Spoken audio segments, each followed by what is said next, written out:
یاد رکھیے گا کائنات میں ایسی کوئی خاتون ہے ہی نہیں جسے زہرا کے لیے مثال میں لایا جائے۔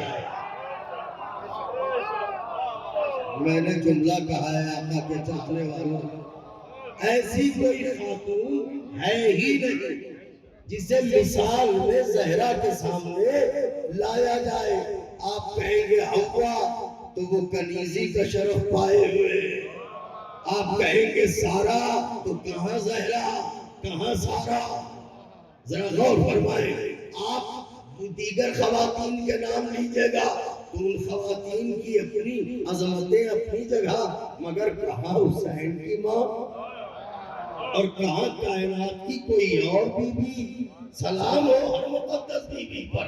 اب یہ ہماری مجبوری ہے کہ ہم عظمت زہرا کی ورق گردانی کے لیے کچھ بیویوں کا ذکر کرتے ہیں تاکہ کتاب فضیلت زہرا کا سر ورق پڑھ سکے۔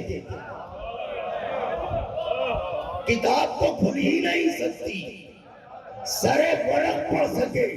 تو انہی بیویوں میں ایک بیوی ہے جناب مریم، اور جناب مریم کی عظمتوں سے ساری کائنات واقف و آگاہ ہے۔ قرآن ان کی عظمتوں پر دلیل ہے۔ ارشاد رب العزت ہے کہ اللہ نے مریم کو چنا ہے۔ اب یہ مریم ہے کون بیوی؟ یاد رکھیے گا، میری طرف دیکھیے گا، پلکیں نہ جھپکے۔ یہ انتظام میں قدرت رہا ہے روز ازل سے کہ اس نے ہدایت 5 منٹ کی تمہید ہے، لیکن اگر غور سے سن لیا تو مجھے ضرور آئے کہ دعا قرار دیں گے۔ یہ نظام قدرت ہے کہ اس نے ازل سے آج تک اہتمام یہ کیا کہ ہدایت بشر کے لیے فقط مردوں کو نہیں چنا، کبھی کبھی عورتوں کا بھی انتخاب کیا، اور انہی عورتوں میں ہے جناب مریم۔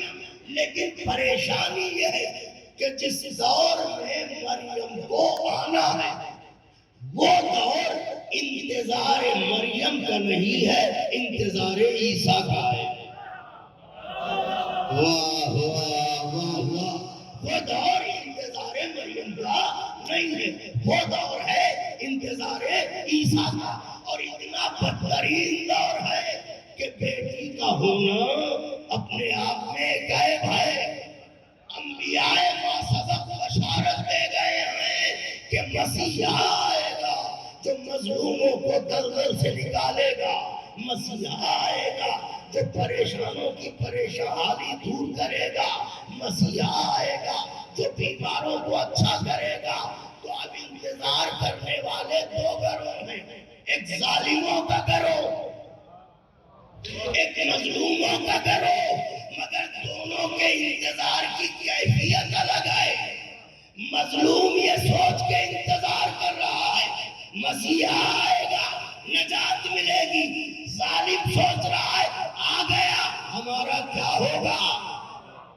اب اس انتظار کی کیفیت کو اگر آپ کو سمجھنا ہے تو یوں سمجھیے کہ آج بھی 2 طرح کے لوگ انتظار کر رہے ہیں۔ ہم آپ انتظار کر رہے ہیں آنے والا آئے گا ہمیں مصیبت سے چھڑائے گا، وہ سوچ رہے ہیں آ گیا تو ہمارا کیا ہوگا۔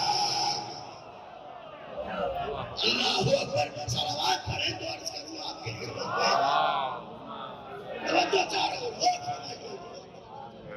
تو آپ دیکھیں یہ 2 گروہ، تاریخ یہ کہتی ہے کہ اس دور میں جو علماء یہودیت کی معراج تھی، یہودیت اپنے شباب کو تھی، وہ اس دور میں جو علماء یہود تھے وہ تھے نفس پرست، اور جو بادشاہ وقت تھا وہ تھا ہوا پرست۔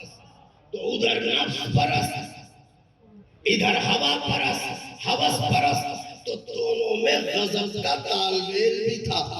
علماء یہود نے بادشاہ سے تال میل کر رکھی تھی، تم اپنی خواہشیں لاؤ ہم دین کی مہر لگا دیں گے۔ ایسے عالم میں چکی کے دو پار، ادھر بادشاہ ادھر علماء یہود، بیچ میں وہ مظلوم جنہیں انتظار مسیح ہے، یہ پیچھے جا رہے ہیں۔ اسی کیفیت میں آ گئی وہ رات جس کا انتظار تھا، لیکن ہوا یوں کہ آنے والا مسیحا نہ تھا، آنے والی مریم تھی۔ اب تو دشمنوں کو پتا چلا کہ عمران کے گھر بیٹانی بیٹی ہوئی ہے، اب تو ان کی خوشی کا ٹھکانہ نہ رہا، ایک دوسرے سے گلے مل مل کے کہہ رہے دیکھا آ گیا مسیحا، دیکھا آ گیا مسیحا۔ اور جو مظلوم تھے وہ خدا کی مصلحت کا شکر کر کے واپس چلے گئے۔ یہ جو ظالم گروہ تھا اس نے آوازیں کسنا شروع کیے اور فقط اسی کا اکتفا نہ کی، اپنے گھر کی عورتوں کو مادر مریم کے پاس بھیجتے تھے اور کہتے تھے جاؤ مریم کو دانے دے کے آؤ۔ ایک دن مادر مریم کو دانے دے کے آؤ۔ ایک دن مادر مریم کو گود میں لیے ہوئے بیٹھی تھی کہ کچھ عورتیں آئیں، انہوں نے سب سس کہنا شروع کیا، دل مادر مریم کا چوٹ لگی۔ اتنے میں گھر میں داخل ہوئے نبی خدا، جیسے ہی مادر مریم کو اداس دیکھا فرمایا اداس کیوں ہے؟ کہ کیا عرض کروں، اداس اس لیے ہوں کہ عورتیں آتی ہیں اور مجھے تانے دے کے جاتی ہیں۔ اللہ کا نبی ہے، سر جھکا کے بیٹھ گیا، وہی نازل ہوئی، آواز دی اے میرے نبی مادر مریم کو خبر دو کہ لوگوں کے تانوں کی پرواہ نہ کریں، ان کی گود میں جو بیٹی ہے یہ وہی بیٹی ہے جس کی گود سے مسیحا آئے گا۔ اب آپ توجہ فرمائیے، میں تمہیز سے گزر چکا، یہ وہی بیٹی ہے جس کی گود سے مسیحا، جس کے بطن سے مسیحا آئے گا۔ جیسے ہی یہ وحی آئی نبی خدا نے مادر مریم کو بتایا، مادر مریم خوش ہو گئی اور فوراً ہی یہ عہد کیا کہ معبود یہ کوئی عام بیٹی نہیں ہے، میں اسے تیری بارگاہ میں نظر کرتی ہوں۔ جناب زکریا سے کہا زکریا میری بیٹی کو اللہ کی راہ میں دے دیجئے، پریشانی یہ ہے کہ وہ دور ایسا ہے کہ خاتون عبادت گاہ میں جا نہیں سکتی، اور جن عبادت گاہوں میں خواتین کو جانے کی اجازت ہے بھی ان عبادت گاہوں میں ایک لکیر کھینچ دی گئی ہے کہ اس سے آگے نہ بڑھنا۔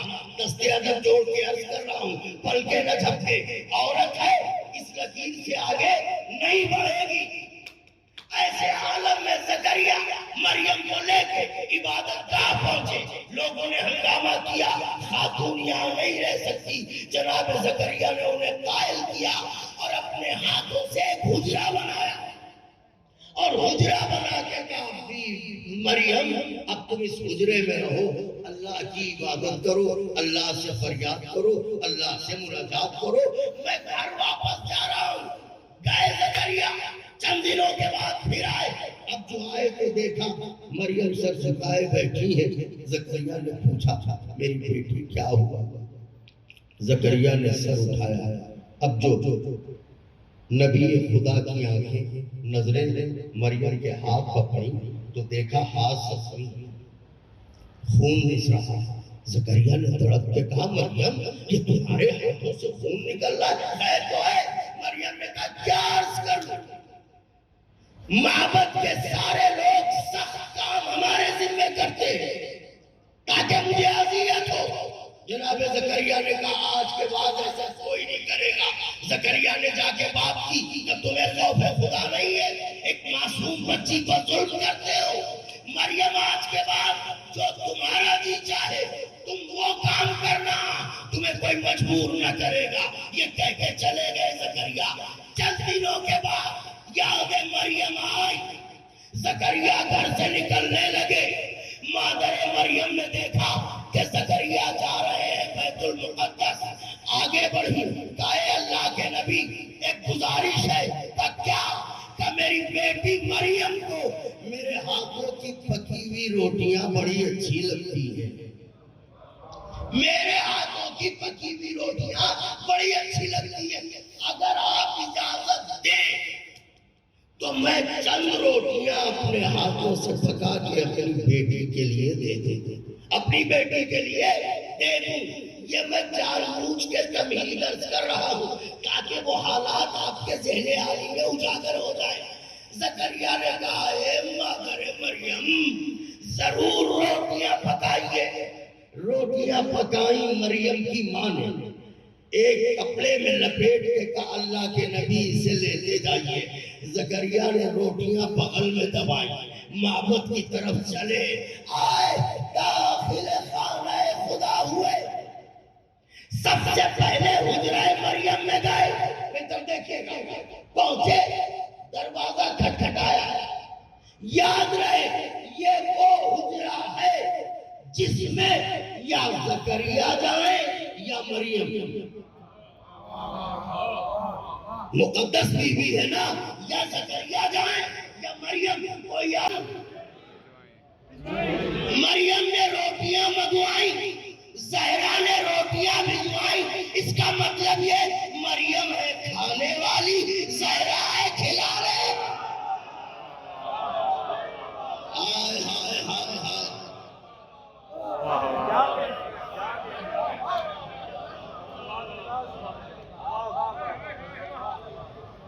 لوگ یہ کہتے ہیں کہ آپ تو جوش جنوں میں حدوں سے گزر جاتا ہے۔ ارے بنت نبی کے ہاتھوں کی پکی ہوئی روٹیاں آپ نے جنت میں بھجوا دی۔ بھائی ہم نے تھوڑی بھجوائی، اس نے منگوائی، زہرا نے بھجوائی۔ ہم نے تو وہ باتیں دہرائی جو تاریخ نے ہمیں سمجھائی، اس کے سوا ہمارا کیا ہے؟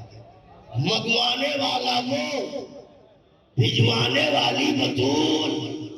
آپ کہہ رہے ہیں یہ کیسے ہو سکتا ہے نبی کی بیٹی کے ہاتھ کی پکی ہوئی روٹی جنت میں چلی جائے؟ عقل کے اندھو، ہوش کے ناخن خریدو۔ زہرا تو پھر زہرا ہے، زہرا کی کنیز کے ہاتھ کی روٹی گئی۔ واہ واہ واہ واہ، نعرہ حیدری،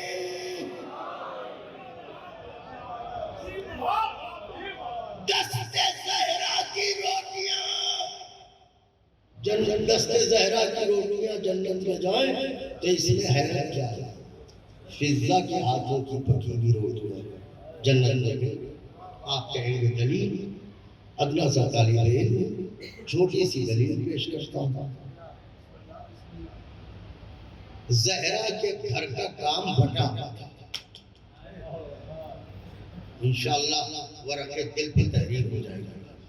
بی بی کے گھر کے کام بٹے ہوئے، ایک دن فضہ کرے گی، ایک دن زہرا۔ تو جب ایک دن فضہ ایک دن زہرا، تو اب بتائیے روٹیاں کئے دن گئیں؟ ہائے ہائے ہائے ہائے، پڑھے لکھے لوگوں سے مخاطب ہوں، روٹیاں کئے دن گئیں؟ کا 3 دن۔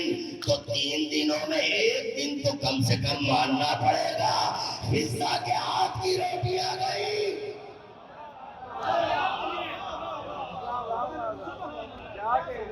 کم سے کم ایک دن تو آپ کو تسلیم کرنا پڑے گا کہ جناب فضہ کے ہاتھ کی جملہ معترضہ کے طور پر ایک کتابت کے رنگ میں جملہ عرض کر دوں تاکہ چہرے گلاب ہو جائے۔ لوگ ہم سے کہتے ہیں جنت میں جانے کے لیے اتنے بے چین ہو، کھاؤ گے کیا؟ ہماری فکر نہ کرو، اپنی فکر کرو۔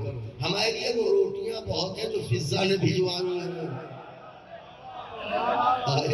سبحان اللہ سبحان اللہ، وہ روٹیاں ہمارے لیے بہت ہے جو فضہ نے بھجوائی ہیں۔ تو یہ ہے مریم اور یہ ہے بنت مصطفیٰ۔